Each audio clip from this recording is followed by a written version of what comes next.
So I remember that from my childhood. I don't want to give too much away about my age, but what? Neither am I. But I do remember, and we were just talking a little bit in the Greenwood, was a green room, and a few people may remember this as Freddie Laker was one of the first times that we had heard of somebody who had this idea of taking on big airlines like British Airways and cheaper fares so that air travel could be accessible to all sorts of people, because it was incredibly expensive, wasn't it? It was hundreds and hundreds of pounds. So, I mean, what did you, and were you at that time working also in the airline field? Were you at this time working for Aer Lingus? And what tell us a little bit about what you were doing and what you felt about this plan when Tony first mentioned it to you? Well, there was discussions about it, but I was working for Aer Lingus, so there wasn't too many discussions. But I knew it was happening, and he had said to me, "We're going to start up this airline." He said, basically, you wanted to get off your ass and do something exciting. I'd been in Aer Lingus for quite a long time at that stage. In operations, is that? I was the manager at Heathrow Airport. Right.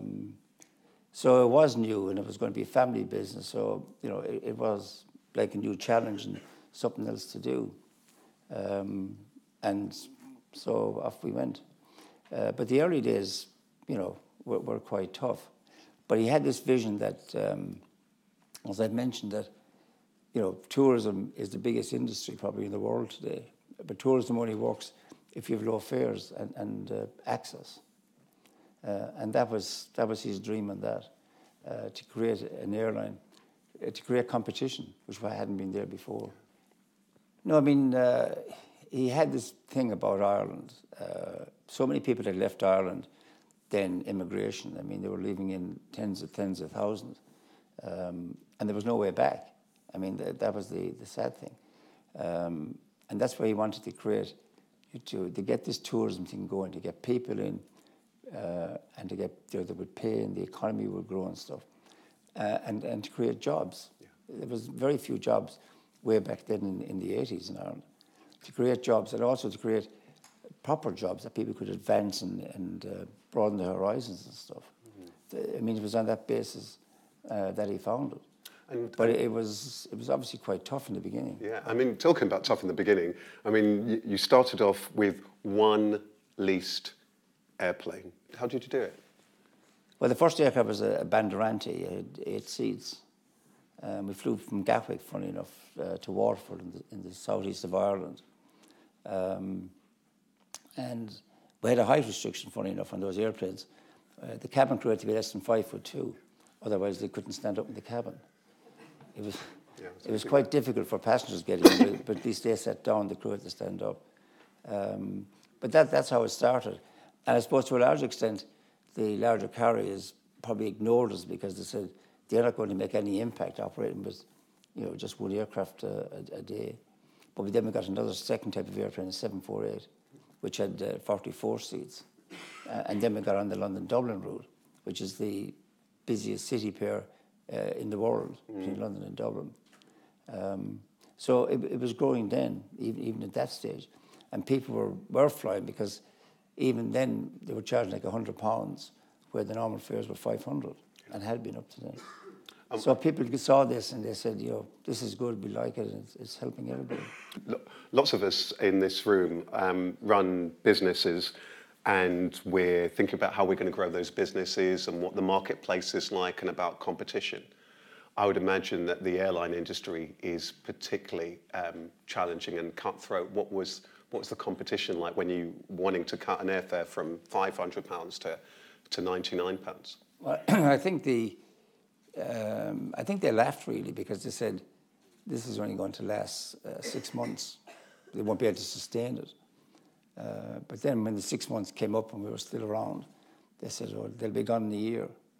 And then the year passed by and we were still there. What we were getting was increasing numbers. And I think they probably took their eye off the ball a bit. But we were operating turboprop airplanes while they had jets. So in terms of speed and comfort, there's no way we could match them. But they certainly couldn't match us on the fares, even at that stage. We eventually did get jets, but if you're flying from Cork or Shannon, you had to land in Dublin. they had all these restrictions were put in our way, which was crazy. But the airline was at that stage was flying to lots of different routes. It was filling the seats, but it was losing money. I mean, it was losing a lot of money, and in 4 or 5 years, it had accumulated losses of somewhere in the region of £20 million. Now, the only shareholder at that stage was my brother, and the leasing company he had was running into difficulties for various reasons. So he could no longer support these losses. And it was at that stage that, it's in the book anyway, Michael O'Leary got involved. And he asked Michael to go off and have a look at this airline, which was just one of his projects, and see, was there anything could be done to rectify it? So anyway, Michael came back after he looked at various things within the company and told him, he said, shut the thing down. He used stronger language than that, but you get my drift. And what year was this? This was 87, 88, early 90s. And he said, shut it down, it'll never make money. But Tony actually had a different view because he never would take no for an answer. And as I said earlier, when he had traveled extensively within the States, he had met this guy called Herb Kelleher, who was the chief executive of Southwest Airlines. So they went out to have a look at what they were doing, because they were a low-cost airline. They were the very first, and they were successful, and they were making money. So they went out, had a look at that model, and brought it back. And it was really at that stage that the airline changed.